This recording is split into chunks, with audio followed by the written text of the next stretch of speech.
આધુનિકતાના કારણે ખેતીમાં ઘણી જ પ્રગતિ જોવા મળી રહી છે। ખેડૂતો બમણો પાક મેળવતા થયા છે। ત્યારે જામનગરમાં લીંબુડા ગામના ખેડૂત મનસુખભાઈએ પોતાની કોઠાસૂઝથી ટ્રેક્ટર જેવું અનોખું વાહન બનાવ્યું। રિક્ષાનું જૂનું એન્જિન અને બીજા વાહનોના જૂના સ્પેર પાર્ટ્સથી બનેલું આ ટ્રેક્ટર જેવું વાહન ખેતીમાં મદદરૂપ છે। મનસુખભાઈનું કહેવું છે કે આ વાહનમાં ઈંધણનો ખર્ચ નજીવો છે।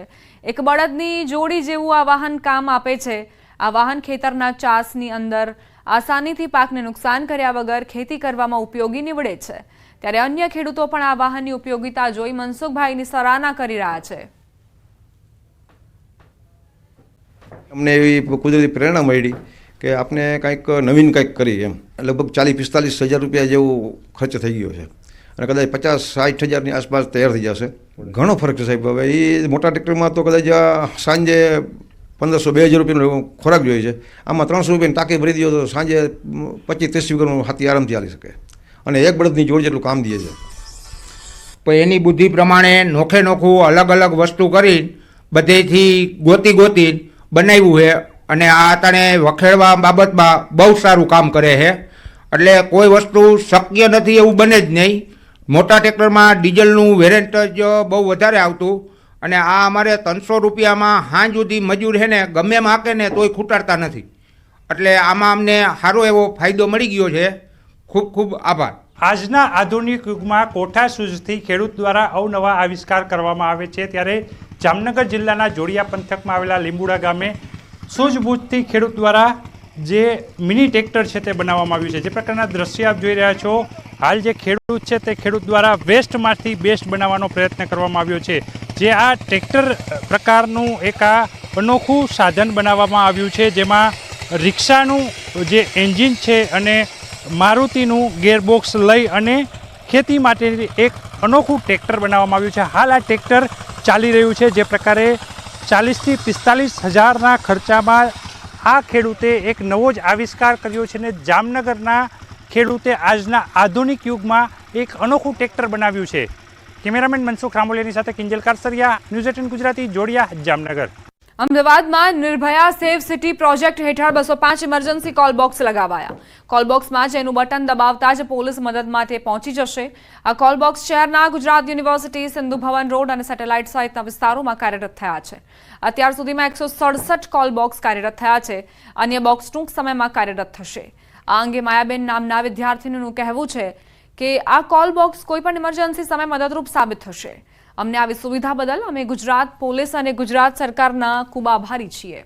તો આ અંગે એજીડીપી અજય ચૌધરીએ જણાવ્યું કે ઇમરજન્સી કોલ બોક્સ કે એ દ્વિમાર્ગી સંચાર પ્રણાલી છે। જો કોઈ નાગરિક કોલ કરે છે તો પોલીસ કંટ્રોલ રૂમ તેનો સીધો વિડીયો કોલ દ્વારા સંપર્ક કરશે અને પીસીઆર વાન તરત જ ત્યાં પહોંચી જશે। આમાં કોલ બોક્સ સંકટ સમયે નાગરિકની સુરક્ષા સુનિશ્ચિત કરતી સાંકળ છે। કોઈ ઘટના ઘટી જાય છે તો એના માટે આ કોલ બોક્સનો એ યુઝ કરી શકે છે। આના અંદર કેમેરા છે, જે કેમેરાથી ડાયરેક્ટલી પોલીસ સાથે કોન્ટેક્ટ થઈ શકે છે। ગુજરાત પોલીસને અને ગુજરાત ગવર્મેન્ટને અમારા તરફથી ખૂબ ખૂબ ધન્યવાદ। ઈસીબી ઇમરજન્સી કોલ બોક્સ એ 2-વે કોમ્યુનિકેશન સિસ્ટમ છે, જેમાં કોઈ પણ નાગરિક આવીને પ્રેસ કરશે તો ડાયરેક્ટ પોલીસ કંટ્રોલ રૂમથી વિડીયો કોલ થ્રુ સંપર્ક થઈ જશે અને ઇમિડિયેટ નિયરેસ્ટ જે પીસીઆર વેન છે, અભયમ વેન છે અથવા શી ટીમ છે અથવા પોલીસ સ્ટેશનના કોઈ બીજા ઓફિસર્સ આજુબાજુમાં છે એ તરત જ મદદ માટે આવી જશે। રાજ્યભરમાં ક્વોરી માલિકો પડતર પ્રશ્નોને લઈને હડતાળ પર ઉતર્યા છે। ત્યારે નર્મદા જિલ્લા ક્વોરી ઓનર્સ એસોસિએશન દ્વારા જિલ્લા કલેક્ટરને આવેદનપત્ર અપાયું। હડતાળને લઈ હવે મજૂરોની રોજગારીને માર પડ્યો છે। હાલ ખાણોના રોયલ્ટી એકાઉન્ટ બંધ ઉદ્યોગને બંધ કરવામાં આવ્યા છે। રસ્તાના કરોડો રૂપિયાના કામ મંજૂર થયા છે, ત્યારે આ ક્વોરી ઉદ્યોગ બંધ રહેતા વિકાસના કામોમાં પણ બ્રેક લાગશે। બીજી બાજુ આ ક્વોરી ઉદ્યોગ બંધ રહેતા 1000 કરતાં વધુ રોજમદારોની રોજગારી પર પણ અસર પહોંચી છે। તેમની રોજગારી છીનવાઈ છે અને સામે દિવાળી પણ આવી રહી છે। ત્યારે હવે સરકાર આ ક્વોરી ઉદ્યોગ વહેલી તકે ચાલુ થાય તેવી પણ માંગ ઉઠી। સરકારે અમારા મુદ્દાઓ સ્વીકારેલ છે, એની કોઈ અમલવારી આજ સુધી થઈ નથી। ઉપરાંત અત્યારે જે એન્વાયરમેન્ટ ક્લિયરન્સના પ્રશ્નો ઊભા થયેલ છે એ પ્રશ્ન બાબત પણ સરકાર કોઈ ધ્યાન આપતી નથી અને અમારી ક્વોરીઓ સરકાર ગુજરાતની અત્યારે 60% બંધ કરેલ છે અને આ મહિનામાં બીજી 80% ક્વોરીઓ બંધ થાય એવી પરિસ્થિતિ છે। એટલે અમે બધા ભેગા થઈ ગુજરાત ક્વોરી એસોસિએશન અને સરકાર સામે અમારી આ જ લડત છે કે આ બધા મુદ્દાઓનું તાત્કાલિક સમાધાન લાવી અને અમને ક્વોરીઓ ચાલુ રહે એવું કરી આપે. અહીંયા નર્મદા જિલ્લાની અંદર ઓછામાં ઓછા અત્યારે 500 થી 1000 માણસોની રોજગારીનો પ્રશ્ન છે. લગભગ 5 થી 6000 મેટ્રિક ટનનું રોજનું જે ઉત્પાદન હતું એ ઉત્પાદન પણ હાલમાં બંધ છે. લગભગ અઠવાડિયું થયું અમારી ક્વોરી બંધ છે, તો અમારી રોજીરોટી જાય એવું લાગે છે. ને અમારે આગળ નવરાત્ર અત્યારે ચાલી રહ્યા છે, અત્યારે દિવાળી આવે છે, તો અમારી દિવાળી બગડશે તો અમારી દિવાળી રખડાય એવું કામ પોઝિશન છે આ સરકારશ્રીનું. તો સરકારશ્રીને અમારે નમ્ર વિનંતી છે કે અમારી આ ક્વોરી ઉદ્યોગ છે બંધ ના થાય તો સારું. અમે તો બધા મંજૂરિયા માણસ છે, અમને સરકારી નોકરી તો સરકાર આપતી નથી, અમે ક્યાં જઈએ? આ ક્વોરી ઉદ્યોગમાં જ કામ કરીએ ને. આબુમાં રીંછના ઝુંડનો વિડીયો સોશિયલ મીડિયામાં વાયરલ થયો છે. યાત્રિકોએ કહ્યું, માઉન્ટ આબુના અર્બુદા માતાજીના મંદિરમાં આરતી સમયે રીંછો મંદિરમાં આવે છે. નવરાત્રિમાં ભક્તોમાં આસ્થા જોવા મળતી હોય છે, પરંતુ પ્રાણીઓ પણ માતાજીની આરતીમાં આવી રહ્યા છે. યાત્રિકોએ રીંછના વિડીયો મોબાઈલમાં શૂટ કર્યા. સ્થાનિકોના જણાવ્યા મુજબ અર્બુદા મંદિરમાં સવાર સાંજ બંને ટાઈમની આરતીમાં રીંછોનું ઝુંડ નિત્યક્રમ મુજબ આવે છે. ત્યારબાદ આરતી પૂરી થયા બાદ રીંછ જંગલ તરફ જતા રહે છે. ત્યારે આ રીંછોને જોઈ લોકોમાં કુતૂહલ સર્જાયું.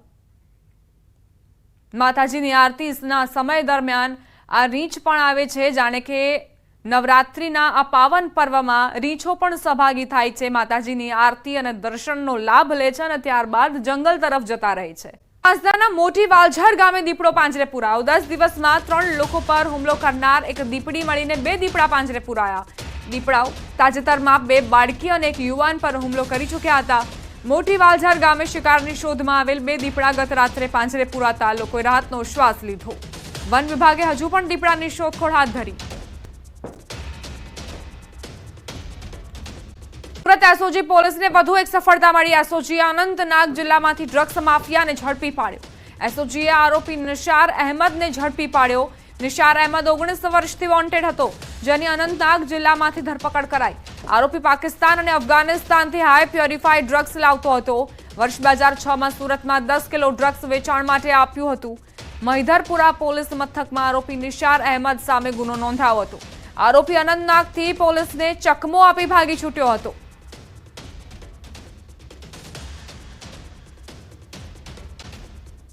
MD drugs ઝડપાયું. દિલ્હી અને ભોપાલમાં દરોડા પાડવામાં આવ્યા. ગુજરાત એટીએસ અને એનસીબીનું સંયુક્ત કામગીરી. ડ્રગ્સની ફેક્ટરી પકડવામાં આવી છે. ગુજરાત એટીએસે દિલ્હી અને ભોપાલ સુધી તપાસનો દોર ચલાવ્યો. એનસીબીની પણ સંયુક્ત કામગીરી. ડ્રગ્સની ફેક્ટરી પકડવામાં આવી છે અને આ 1814 કરોડથી વધુનું ડ્રગ્સ ઝડપાયું હોવાની જાણકારી. આ ફેક્ટરીમાં ડ્રગ્સ બનાવવામાં આવતું હતું. તેની બાતમીના આધારે જ ગુજરાત એટીએસ અને એનસીબીની ટીમો પહોંચી અને દરોડા પાડ્યા તો કરોડોનો ડ્રગ્સ મળ્યો છે. ગોંડલમાં Gujarat state edible oil and oil seeds એસોસિએશનની વાર્ષિક સામાન્ય સભા યોજાઈ. સામાન્ય સભામાં સિંગતેલના મોટી સંખ્યામાં વેપારીઓ જોડાયા. Gujarat state edible oil and oil seeds એસોસિએશનના પ્રમુખ સમીર શાહના અધ્યક્ષ સ્થાને બેઠક યોજાઈ. તેમણે કહ્યું, મગફળી તેલના ઉત્પાદન સહિતના પ્રશ્નોને લઈને સરકારને રજૂઆત કરવામાં આવશે. નિકાસ સહિતના પ્રશ્નોને લઈ આગામી સમયમાં ઉગ્ર રજૂઆત કરવામાં આવશે. સમીર શાહ દ્વારા સરકારને સૂચન કરવામાં આવ્યું. વધુમાં કહ્યું, એમએસપીની જગ્યાએ ભાવાંતર યોજના સરકાર લાગુ પાડે તેવી માંગ કરી અને ભાવાંતર યોજના ખેડૂતોના હિતમાં છે.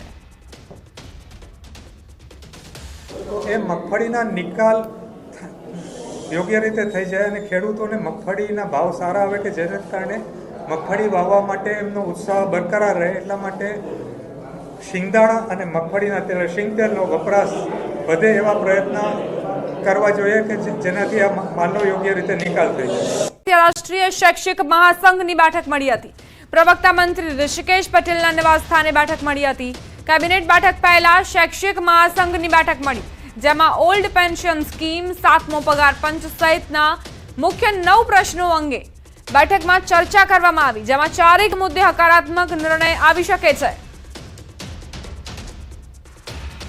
મંત્રી ઋષિકેશ પટેલના નિવાસસ્થાને આ બેઠકનું આયોજન કરવામાં આવ્યું. પડતર પ્રશ્નોને લઈને ચર્ચા કરાઈ. ઓલ્ડ પેન્શન સ્કીમ, 7મા પગાર પંચ સહિતના મુખ્ય 9 પ્રશ્નો, જેનો આ બેઠકમાં ચર્ચામાં સમાવેશ કરવામાં આવ્યો છે અને 4 મુદ્દે હકારાત્મક નિર્ણય આવે તેવી પૂરેપૂરી શક્યતાઓ સેવવામાં આવી છે. અખિલ ભારતીય રાષ્ટ્રીય શૈક્ષિક મહાસંઘની પ્રવક્તા મંત્રી ઋષિકેશ પટેલના નિવાસસ્થાને બેઠક મળી, જેમાં 4 મુદ્દે હકારાત્મક વલણ, હકારાત્મક નિર્ણય આવી શકે છે. કેબિનેટ બેઠક પહેલા શૈક્ષિક મહાસંઘની આ બેઠક ઘણા સમયથી શિક્ષકો માંગ કરી રહ્યા છે. પોતાના પડતર પ્રશ્નોને નિરાકરણ લાવવા માટે પ્રયત્ન કરી રહ્યા છે અને આજે આ મહત્વની બેઠક મળી છે, એ પણ રાજ્ય કેબિનેટની બેઠક પહેલા. પ્રવક્તા મંત્રી ઋષિકેશ પટેલ સાથે તેમણે ચર્ચા કરી. જે તેમના મુદ્દાઓ હતા, પ્રશ્નો હતા, યોગ્ય નિરાકરણ લાવવામાં આવે, સરકાર ઝડપી પગલાં લે તેવી આ શિક્ષકોની માંગ. અને 4 મુદ્દાને લઈને તો સહમતિ બની હોવાની જાણકારી છે. 4 મુદ્દા પર નિરાકરણ આવશે અને ઝડપથી પગલાં પણ લેવામાં આવશે તેવી જાણકારી.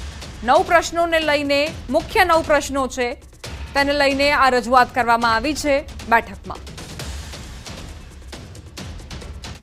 છીએ ગુજરાતની અંદર જે કોમન યુનિવર્સિટી એક્ટ આવેલો છે એની અંદર કેટલીક વિસંગતતાઓ છે, અમે લખીને પણ આપેલી છે. એના માટે એક સમિતિ બને અને જે વિસંગતતાઓ છે તે દૂર કરવાના છે. 300 રજાનું રોકડમાં રૂપાંતર દરેક કર્મચારીને.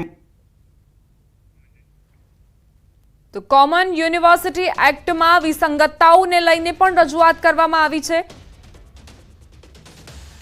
7મા પગાર પંચથી શરૂ કરીને આપણે એવું ગણી શકીએ કે મુસાફરી, દૈનિક ભથ્થું છે કે કેન્દ્રના ધોરણે બધા ભથ્થા પ્રાપ્ત થાય, આ બધા પ્રશ્નોને આવરી લીધા છે અને એ બહુ સુખદ વાતાવરણમાં જેને કહી શકીએ એવી ચર્ચાનો આયામ રહ્યો છે. એટલે આશા રાખી રહ્યા છીએ અમે કે સાંજની જે કેબિનેટ બેઠક થાય એ બેઠકની અંદર 4 મુદ્દા ઉપર ચોક્કસપણે કોઈ નિર્ણયાત્મક રીતે કોઈ ઠરાવ આવશે. મહત્વપૂર્ણ સમાચાર પ્રાપ્ત થઈ રહ્યા છે. આજે મળશે રાજ્ય કેબિનેટની બેઠક. મુખ્યમંત્રી ભૂપેન્દ્ર પટેલની આગેવાનીમાં બેઠક મળશે. આજે સાંજે 4:30 કલાકે બેઠક મળશે. કર્મચારીઓને લઈને મોટો નિર્ણય લેવાઈ શકે છે. રજાના દિવસે મંત્રીમંડળની બેઠક મળશે. કર્મચારીઓના પ્રશ્નો મુદ્દે મળેલી બેઠક અંગે કેબિનેટની બેઠકમાં મંજૂરી આપીને પરિપત્ર કરાશે. 7મા પગાર પંચ અને બીજી અન્ય બાબતો અંગે આજે જાહેરાત કરાશે. કર્મચારી મંડળ સાથે સકારાત્મક વાર્તાલાપ થયો હતો.